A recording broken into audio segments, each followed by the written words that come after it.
All right, welcome back to Coalition Purple. Hey, John. Hey, good to see you. How's it going? Hey, we've got an opportunity here. One of the things we're really trying to do a lot more in 2025 is to hear from other voices besides John and me. I think we're getting tired of hearing each other's voices.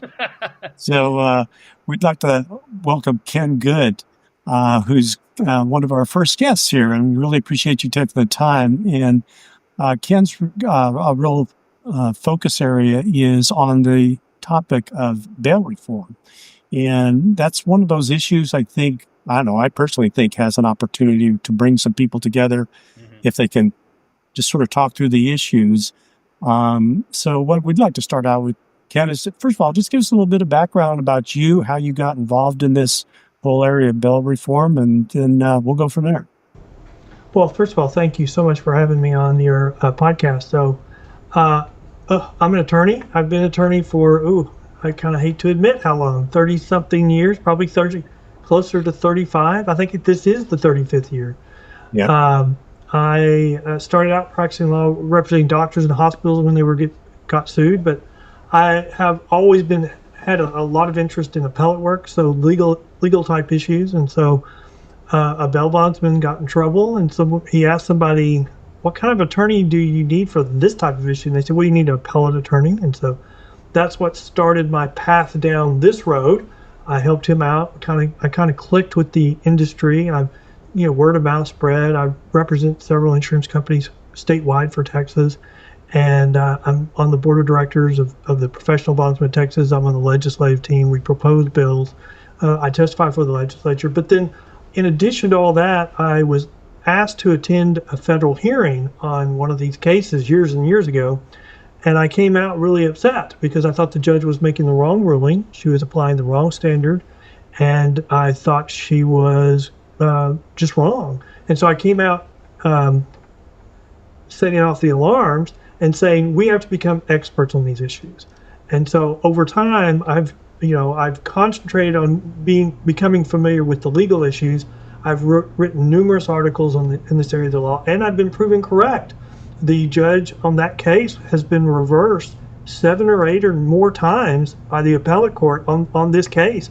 And the federal court finally said that case, the original one, should have never been filed in federal court. And that's one of those really important cases that kind of has badly influenced bail reform across the country. And so we're just now coming out of this bad period and righting the ship so that we can get back on the right track and get crime under control. So just a quick question for me, just having listened to you talk about that case. Well, I guess the first thing is you're not just involved in the court systems in Texas, you're involved also in California and other places too, correct? Well, I'm not going to say I'm involved. I look at those issues. I have a podcast where I've had guests involving with those issues. So I'm not going to say that I'm involved in California and other states, but I do write articles about them. Okay. So my question basically just generally is, what are the issues with bail reform that you feel like are really affecting the community? And especially because we hear about these issues in California, and I've read some things that you've written that involve California. So just give us sort of an overview of why you think that the bail reform issue is so serious and why it affects so many people. Well, first, since I'm from Texas, I feel like we've done really good bail reform. So I always like to distinguish between bad bail reform and good bail reform, because I don't want my legislature or my legislators that I know to think that I'm calling what they've done as bad bail reform, because there's a big difference.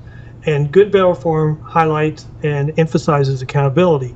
Bad bail reform decriminalizes, gets rid of accountability, and gives a green light for people to commit more crime. And you mentioned California. The way that was done is, we start out with a proposition that says we're going to change certain felonies to misdemeanors, including theft under $950, and then it passes. But the argument when it was being considered was, we're going to change it from felonies to misdemeanors. They still are going to have to respond, and they're going to have to be accountable, but they'll be able to find jobs. Well, then once it passes, DAs like Gascon and Deep LA decides, and in other places, I'm not going to prosecute theft under $950 anymore. And because it's a standard of living issue, or it's a living issue, it's not really a real crime. And so we see shoplifting skyrocket. We see stores closing because they can't withstand $25,000 a day in shoplifting. We see commercial property values dropping like a stone because the communities are no longer safe. And so we see you can see the impact of bad bail reform immediately. And the problem we would have had a backlash on this 2 years ago in the last federal election, but the politicians, they said, oh, it's not really an issue. Crime is really going down. Look at the FBI statistics.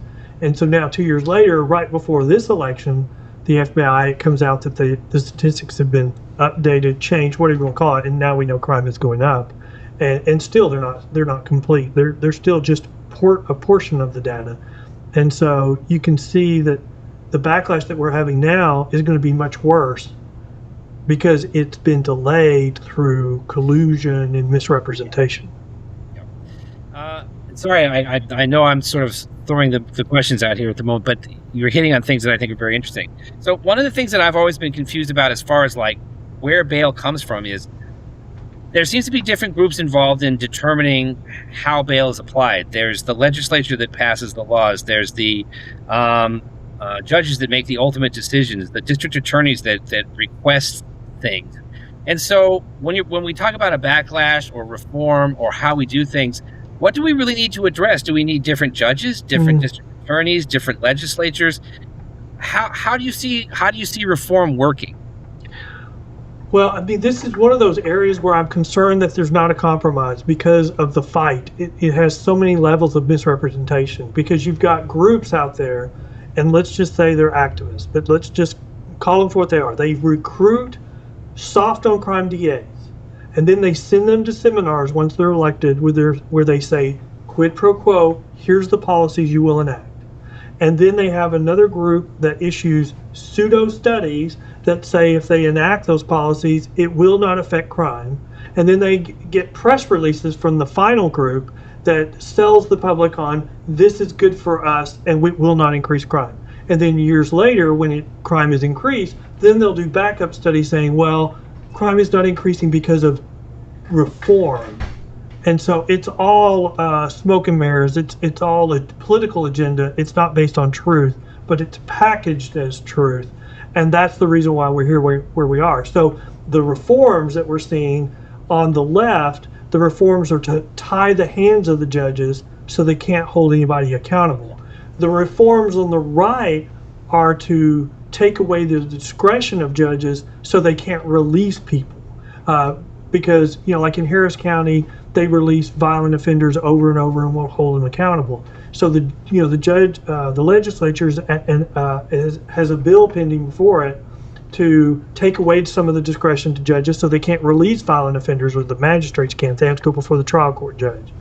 And so you see the reforms coming from both extremes because of the actions of the judges. And I'd say because the judges are not exercising their discretion based on what's best for the community, they're doing it based on what's best for politics right now, especially on one side of the spectrum. So does Texas have, oh God, I'm sorry, but does Go for it. Does Texas have elected judges? Because in California, we often vote for judges. And I have a constant complaint about it because it's so hard to know very much about the judges. There's not a lot of information. Yes. Yeah. Texas has elected judges, and so they're elected every 4 years. And once, it's hard to get an elected judge defeated. And so there's not any system that doesn't have a certain level of politics. The problem with what we've got right now is crime is too political, and we need both political parties to become strong on crime again. In some ways, I think we're committing the same mistakes that we did in the 60s. We felt safe. We relaxed our laws. We were more forgiving. Crime started going up. Then we had a fight between the two parties on what was causing it. They wouldn't agree on how to address it. And as a result, we had the backlash, and we had Reagan elected and the war on drugs. And what people don't remember is that movement on the war on drugs that gave us Reagan was started by the minority communities, the pastors in the minority communities, because they were seeing what the drugs were doing to their constituents. So this backlash is going to be worse this time because those very groups are committing the same mistake to a worse level this time than they did in the 60s. Yeah, and going back to the judges, even with some of the reform things that have gone on, and this is where I'm totally ignorant about this topic, I understood exactly what you were saying is that the judges actually should have discretion on how to apply this because there's so many factors involved, right? Could be, a relatively minor crime, but this person's been in and out of the system a bunch of times or vice versa. Yeah, look at their criminal history. That's the most important thing. There's so many different elements and what I'm hearing you say is a lot of that discretion is being removed from the judges, number one, and number two, they have been embroiled now into the whole political sphere, which is always a problem for whatever level. Well, especially in California. Yes, especially what's happening in California and in New York. We've seen it. They're starting to roll it back there. But they'll start with the legislature will enact a bill that says, here's a list of crimes. And on these crimes, the judge, the trial court, no longer has any discretion. They have to release them on a personal bond or release them without bond or release them on zero bail, depending on where you're located. And so, the problem is organized crime, career criminals, gangs see that and go, well, as long as I just commit that crime over and over and over, I have to be treated the same way. So the judges are not even able to look at criminal history. So that's where we're having problems on our low-level offenses because theft, as long as you commit theft and just theft, if you do it 10, 20 times, those statutes require you to be treated the same way.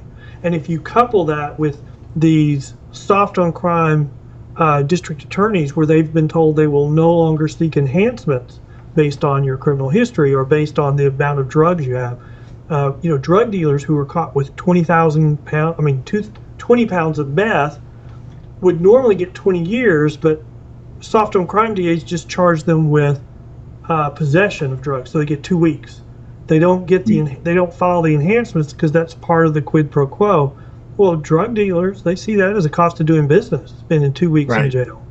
And so that's where we've lost all deterrent effect. And our soft on crime, our open borders policy, which is in the middle of ending, that's made it even worse because, we've got like Mexican cartels bringing their whole drug operations into the United States. Like in California where they decriminalized marijuana, well, they're moving in and taking over the legal industry and just running them out of the ground. So that any tax dollars being collected are trying to get rid of the legal, but they're bringing in their own workers, and they're not laundering their money through us. They're bringing their whole operations here because they don't have any fear because we've decriminalized marijuana.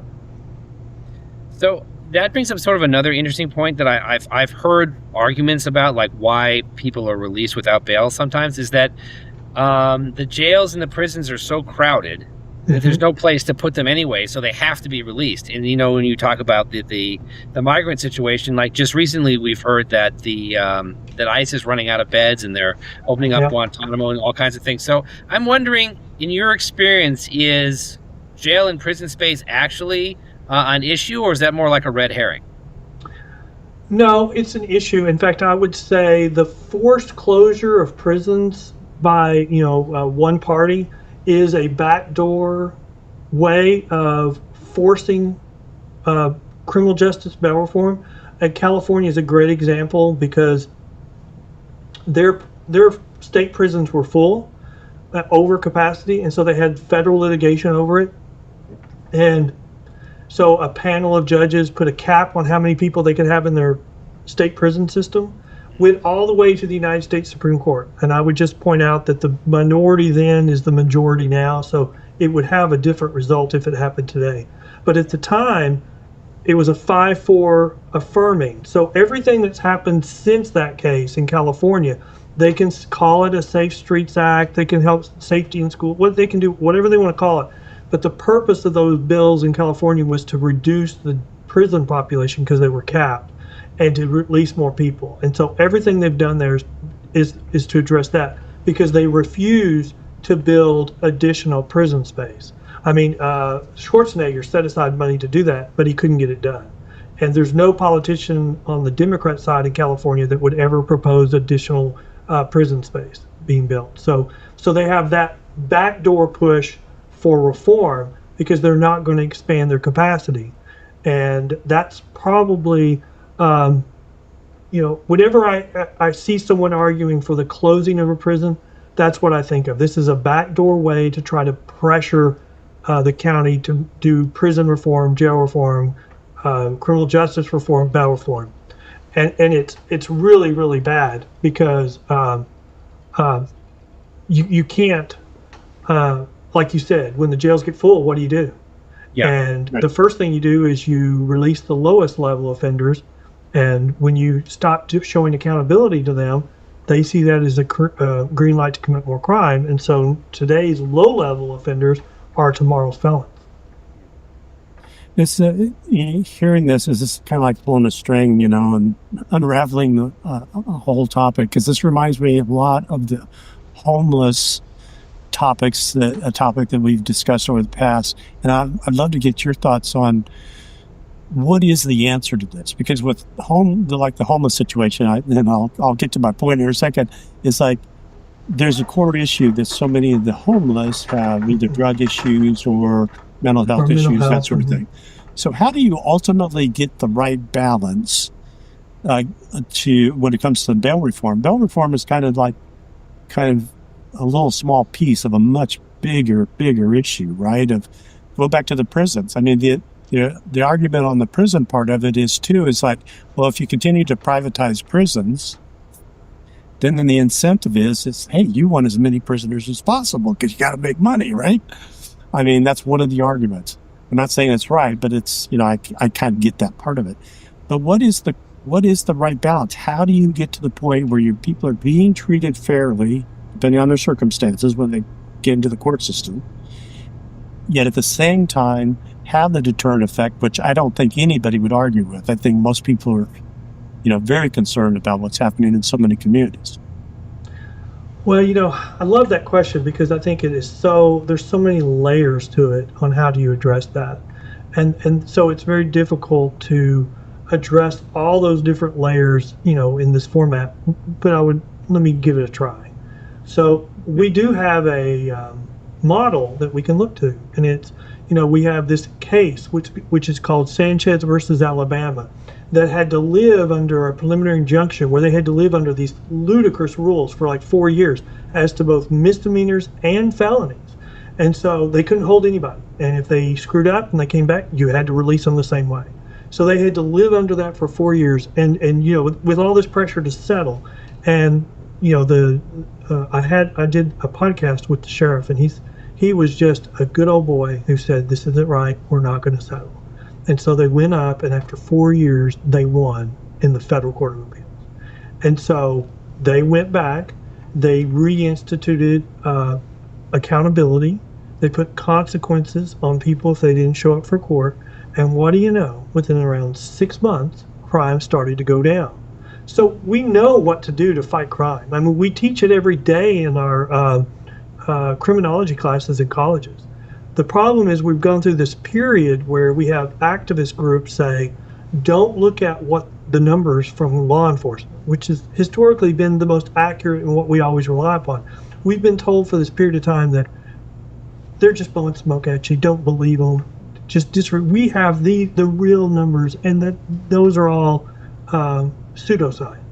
So I think part of it is we need to go back to what we know works. Now, the second part of that is once you start doing what works, there will be a period of time where there will be an increase in population or in people in jail because they don't realize that we're starting to be held accountable. When the word gets out that we're going to start having accountability, if we don't do right, then crime will start going down. You can see that just with Trump. What Trump's done with the border crossings have dropped 90% in 2 weeks. I mean, so that matters. But the homelessness issue is so complex because, like you said, there's mental health issues and drug issues. I mean, Portland told us we have this test we're going to do, and we're going to put all this money in counseling and services, and we're going to decriminalize all heavy drugs. And what was it? It was a complete disaster. Yeah. We were setting record numbers of overdoses every month. And it's like we're sending law enforcement in to bring somebody back so that they can go get their next dose from the drug dealer. I mean, we're just protecting his clientele. And so they allowed those laws to expire. The experiment was a complete failure. And so we're now in a period where we're re-implementing the system of you either go to rehab or you're going to prison, and which gives us the hammer to give people an incentive to go to rehab. The problem with mental health is I think that is a issue that has eluded a solution. And I'm going to tell you, I have a sister that had mental health issues because she had a car accident, she had a brain injury, and she had it for 30 years. And at the end of her life, I had her declared incompetent, and she was living in an assisted living facility where her medications were regulated. And it was probably those years were some of the best in her life. And so for mental health, I don't think there's very much success without family involvement.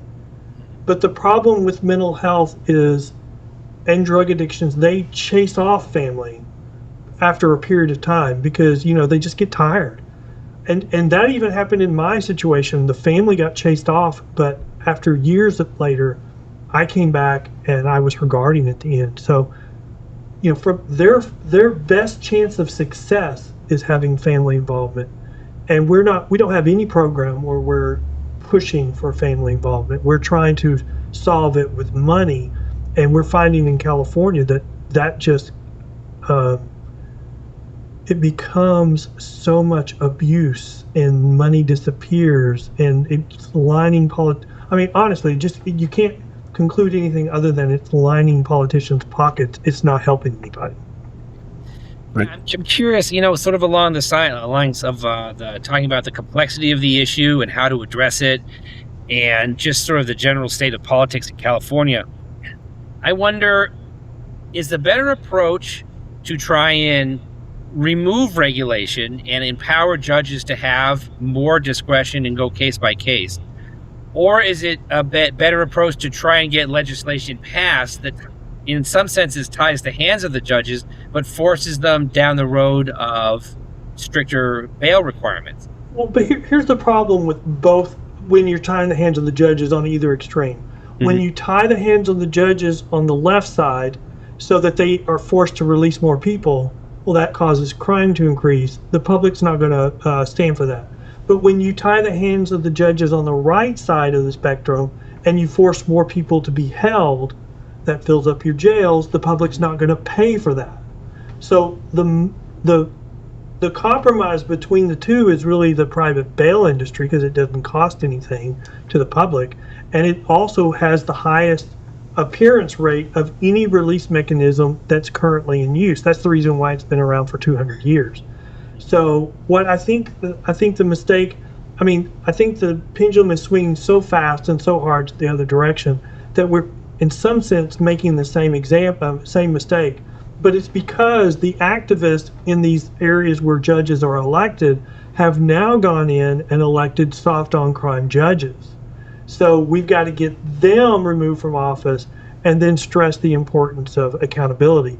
I think that's going to happen pretty quickly now, because if Trump has any success at all in our inner cities, and he's declared war on gangs and cartels in our inner cities, the difference is going to be so obvious that the public there's going to be a big backlash to the elected officials there. They could have done it. They just chose not to. Yeah. No, go ahead, Bill. Well, I was just going to say, but again, it kind of comes back to that complex equation. That's why I was asking, what is the right balance? Because, and I just think of here in Southern California, where John and I live, you can go to a Carlsbad that's well-to-do, doesn't have a whole lot of crime. You go 25 miles east to Escondido, it's a little bit more of a challenge. And it seems like the measures or the metrics that we have for success is all about keeping the streets safe, which I totally understand that. But to get to that point, how do we go? But how do we go about solving the core issue? Because I agree with you. Family is everything. When family comes together and supports somebody, there's nothing more powerful. A lot of these people don't have family, or they're challenged with it, and it's not even within the realm of possibility. And that's where, again, that's not necessarily a fault of the bail system. It's more of a societal, cultural issue. And how do we balance all that? If we're going to measure crime on one hand, how do you measure the ability to have constructive citizens, basically? Well, I think accountability is what we have to apply. But let me back up. I think you have to start with the premise that I don't think people realize is that we have a disproportionate amount of crime being committed on our minority groups. Mm-hmm. And it's by and large being committed by the same minorities. And there's all kinds of reasons for that. I mean, Minnesota just released a study of for 2023, I believe, where they tracked the race of the person reporting the crime all the way through the system for the person arrested, and then how they were treated once they got to the criminal justice system. It was 10-1 on minorities committing more crimes at the reporting stage, which explains why we have more of certain races in the criminal justice to begin with. But once they got to the criminal justice system, this study demonstrated that once they were there, they were treated better than other races when they got into the criminal justice system. So even though there's much more crime being committed, they were treated better than other races once they got there. And that's because we've been told for so long that there's a systemic racism, that they're being mistreated. I do agree with you that the family situation is something that's compounded the problem, because but I don't think it's a race issue. I think it's an urban city issue, and we have a lot more of our minorities in our urban cities, because in our urban cities, the government has failed families. The government has failed schools because we have such high dropouts. They've failed on the fight on drugs, and they've also failed on economic opportunity.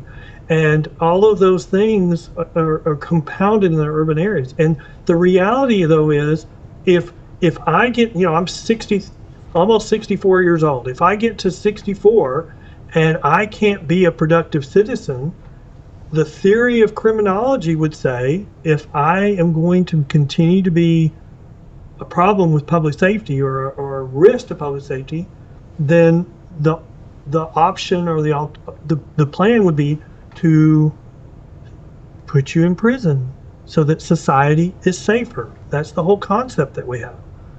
And so the balance is, we're being told by all these groups lies that we need to change the way we've done criminal justice. We know how to do criminal justice, and we need to go back to what works. And honestly, we need to build additional capacity until crime starts coming down.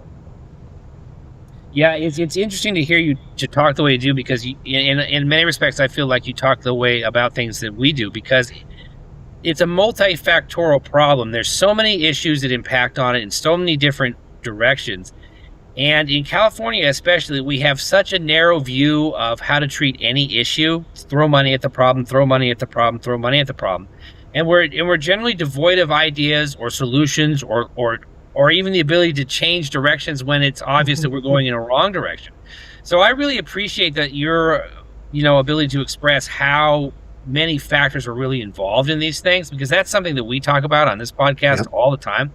And as I say, what I'm hearing from you, and I'm just sort of curious if you agree with me, is that because there are so many issues, we just need a greater expanse of ideas to come together to start solving many different problems: homelessness problems, education problems, the way the economics in our big cities are, problem after problem after problem, all of which contributes to, essentially the desperation of people and crime, and that all sort of funnels people towards the criminal justice system. And then once all those people get in the criminal justice system, the criminal justice system has to treat them all in a way that's fair, but also protects society. But can you imagine? What would happen in California? We can't do this overnight. But if we just said, we're going to pick one homeless encampment and say, all the people with drug problems, we're going to arrest you, and you're either going to go to rehab or you're going to go to jail. And then we take the mental health people and we do the same. You're either going to go to jail because of the crimes that you commit, or you're going to get mental health treatment. And then when we get that encampment taken care of, go to the next one. The problem is we don't have the will and to do that in California and in other parts. But California's policies is attracting. I mean, other states are sending their homeless to California because they're using it as a poster to have these building projects. Because, I mean, I've done debates with people on that side of the spectrum where they're like, we just need to provide these people housing and we wouldn't have a problem anymore. Yeah. And I'm like, are you freaking kidding me? Is your answer to someone committing murder is we're going to give you a house? And so what happens if they commit another murder? Are we going to give them a summer home? I mean, that's the lack of housing is not the problem. It is contributing to the problem, but Absolutely. That's not the problem. Yeah. No, and we see that all the time. I mean, you know, as we do, we've spent more money on trying to solve the homeless crisis, and it's only increased. So, and again, it's a very complicated thing, and I think that's starting to come to fruition. Maybe I'm being way too optimistic. That particularly with mental health, that it's great that we want to. I don't think anybody should be living on the streets for all the reasons, right? But just simply giving them a warm shelter is not going to solve the problem. Yeah. Well, You got to figure out a way to help them become those productive citizens, or at least get them to a safe place where they're not harming themselves or other people or camping out on the sidewalk. I mean, there's this old saying that says, you know, teach a person to fish, you know, and they'll be able to eat whatever. Right. I mean, but or you give them a fish they can eat for today, but you teach them to fish they can eat, you know, whenever they catch a fish. But I mean, that's really where we're stuck at. We're stuck in it providing people's needs, not providing them the means to take care of themselves, and we're failing at the first step of providing them the means. Because the corruption takes over, and it's just so much money, and you have courts trying to take it over to prevent the money from running out so quickly, and they end up building such small facilities for such small number of people at astronomical cost that it's actually not sustainable. You cannot get people. No. You can't get all the people in those types of facilities at the rate they're building and how much they're being spent on them. So that's not an option. And there's not even any recognition that it is not working, because we've got such a political machinery built on top of that. I mean, I've really come to conclude that California is probably one of the most corrupt states in our history right now. Unquestionably, that is unquestionably true. And you know, when I decided did that, you guys talk earlier? When Musk, you know, tried to increase the number of takeoffs he could have from, you know, a military base there, and someone on the state panel that had to approve it, when they denied it, said, we're denying it because we don't agree with his politics, or he doesn't agree with our politics. I mean, in my day, they would have never said that out loud. So in my book, it is so bad right now in California, they're not even afraid to admit what they're doing. We're doing this because you haven't paid us enough money. We're doing this because you haven't spent money on enough of our candidates. We're doing this to punish you for your political views, which I know he sued them for that, but on any other planet, that would be a drop-down suit. You wouldn't even have to worry about it. He's going to have to fight for years to get the result that we all know he should get, and that's because politics is so bad in California.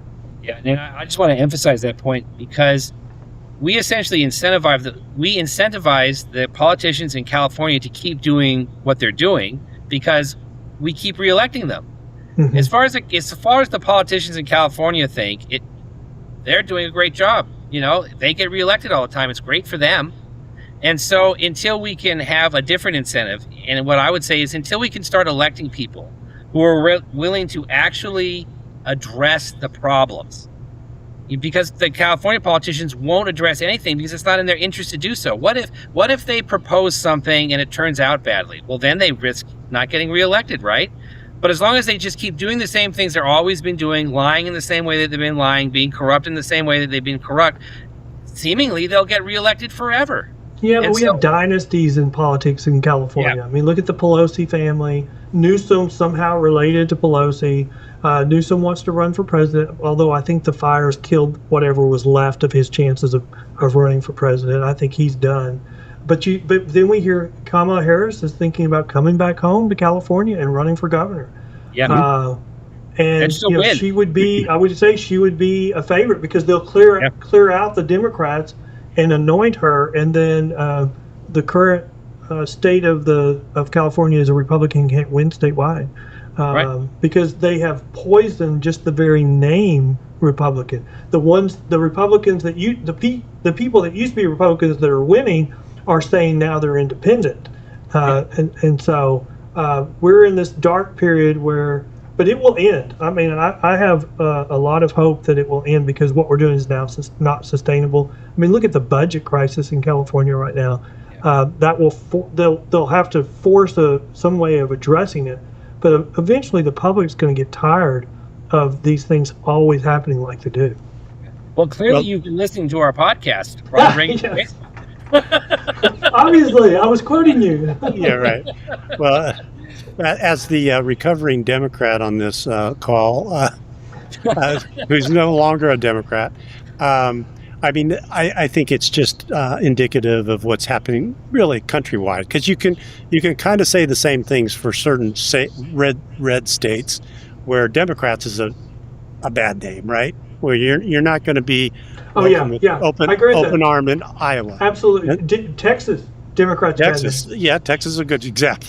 So, and that's where John and I have kind of come to conclusion that at the end of the day, I think the vast majority of people just want the problem solved.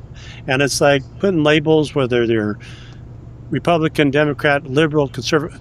Most people are generally floating towards the middle somewhere. They just want to but you know, the problem we've had for the last 10 years is identity politics, where one party has set up this whole system saying, hey, Bill, you can't vote for Ken because his identity is absolutely opposite to you. And so you don't care about the rest of what he thinks, but you have to say, I not only cannot vote for him, I would like to kill him. And we've had that for 10 years. I think this election ended it because of the economy, also because of the border. But I was telling people before the election, we need to get one party back to being a law and order party. And until we get them back to being a law and order party, we're just going to have more and more problems. So set aside your identity and vote law and order for this election and maybe the next election. And then we can go back to our identity fights because both parties will be law and order again. And I think it's going to take more than this election because the videos that I've seen from the Democrat National Committee electing their new leader and everybody swearing that they were going to have 2 transgender people at least on their group and all these promises that had nothing to do with we're going to make the economy work better, we're going to raise tax revenue, we're going to make, I mean, none of that. It was scary. And so the reason, and the last reason why I say that is Obama had a coalition between Democrats and Wall Street to get elected, and that coalition stayed for Biden. When Harris took over, she tried to moderate her views. I would say changed all of her views 6 weeks before the election to make it appear like she was a part of, so they could support her. But that coalition's dead now that she's lost. I mean, the next presidential candidate from the left, their mindset right now is we weren't liberal enough, and if we were more liberal, we would have won. And so their next candidate will come from that coalition. I mean, if Barack Obama had not been black, they would have nominated somebody from that side of the party. And if it wasn't for Hillary, they would have again nominated somebody from that side of the party.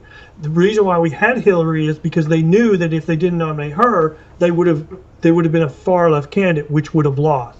Now, the DNC chair that they just elected was not supported by Pelosi, was not or Schumer, and they got elected anyway. So they're thinking y'all are just wrong, and so we're going to have a stark contrast unless something changes in 4 years, and it will be ugly for one party. I mean, if they win, they'll do what Trump did. They'll spend the first month undoing everything he did by executive order. But I think that comparison will not play well for them. Yeah.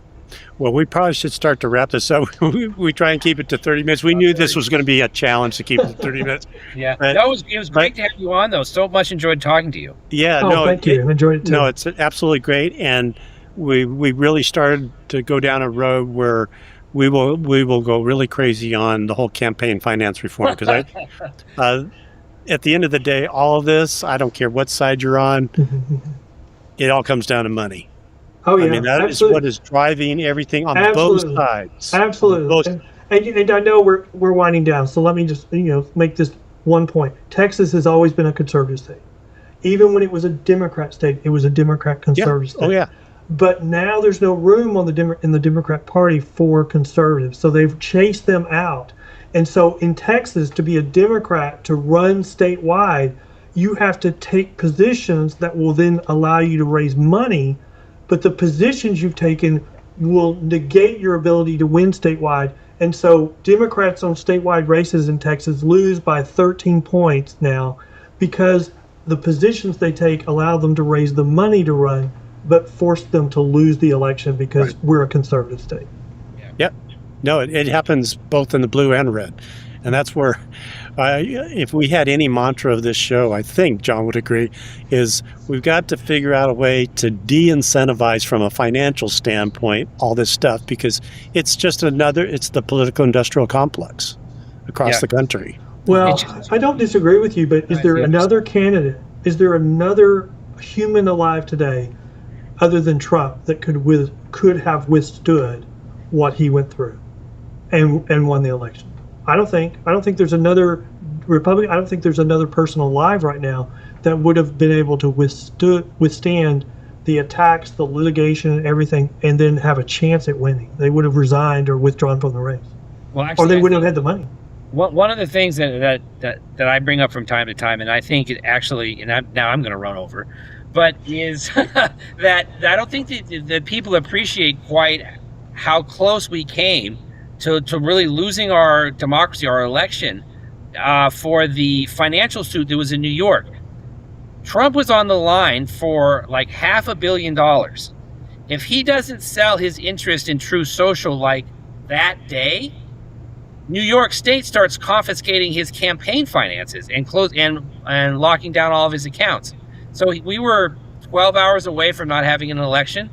Well, so the court stepped in and lowered his bond. So yeah, but he still didn't have the $150 million in cash. Barring his ability to get that amount of money, if he's not even able to appeal because he would be able to appeal, but they could start executing. Right. Yeah. So I mean, it's like that.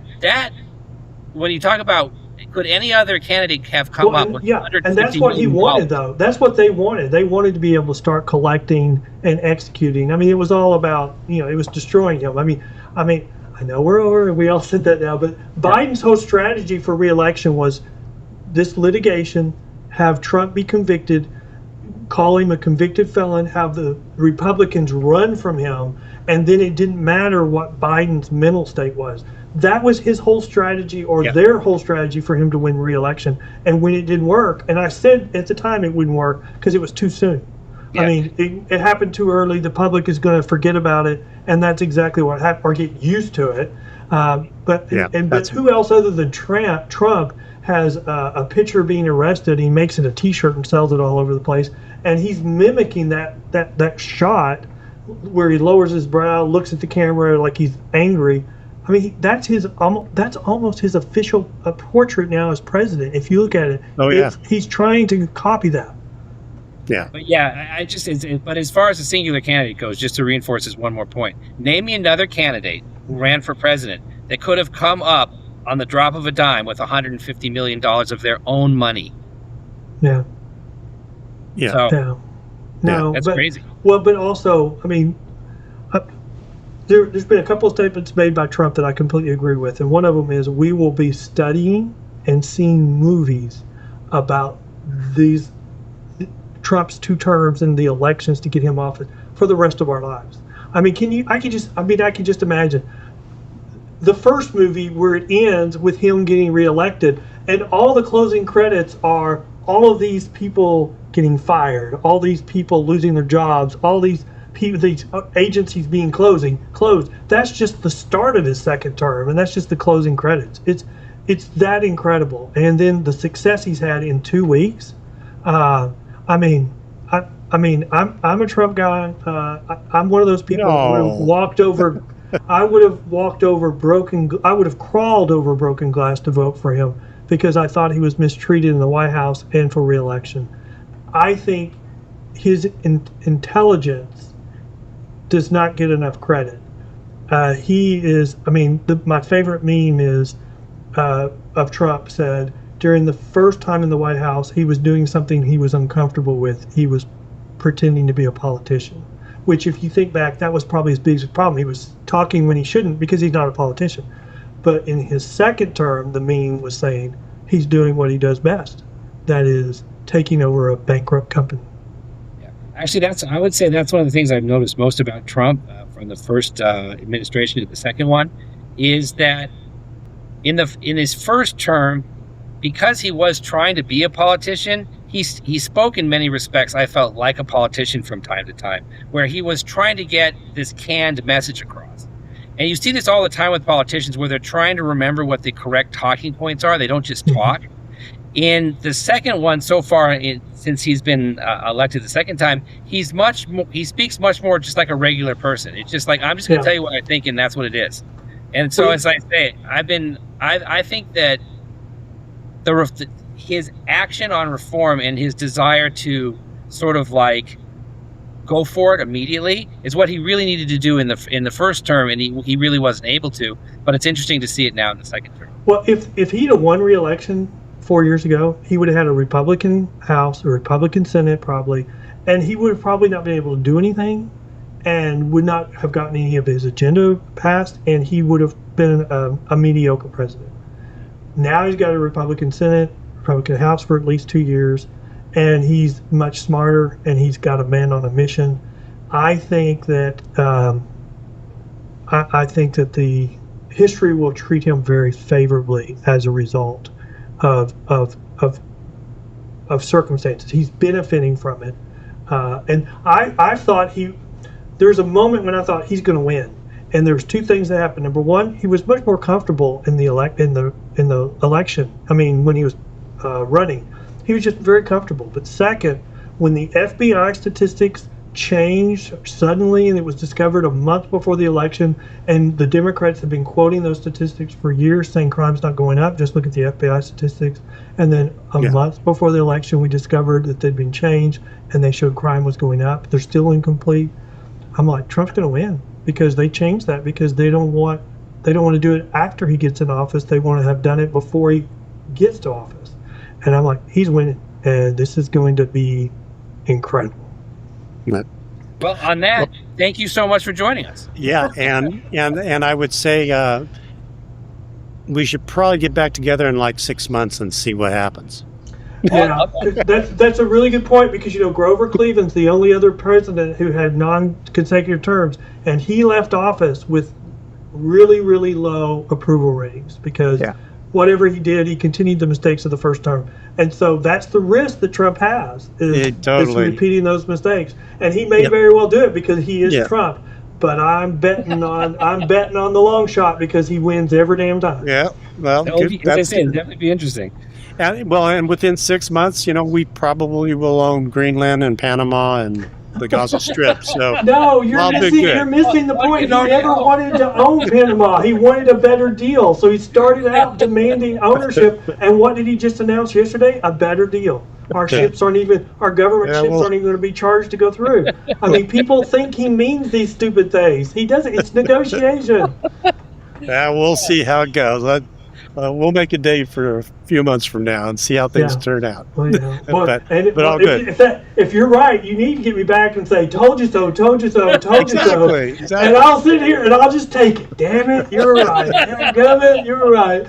Hey, well, I really do appreciate you coming on. And I think we just, as a country, we just need to have more discussions where we just try and stop calling each other names and just trying to understand, because there's good points on all sides up to a point, not the extremes, but in the middle. So really do appreciate your time. Yeah, And again, thank you so much. Pleasure to have met you. Thank you so much for having me.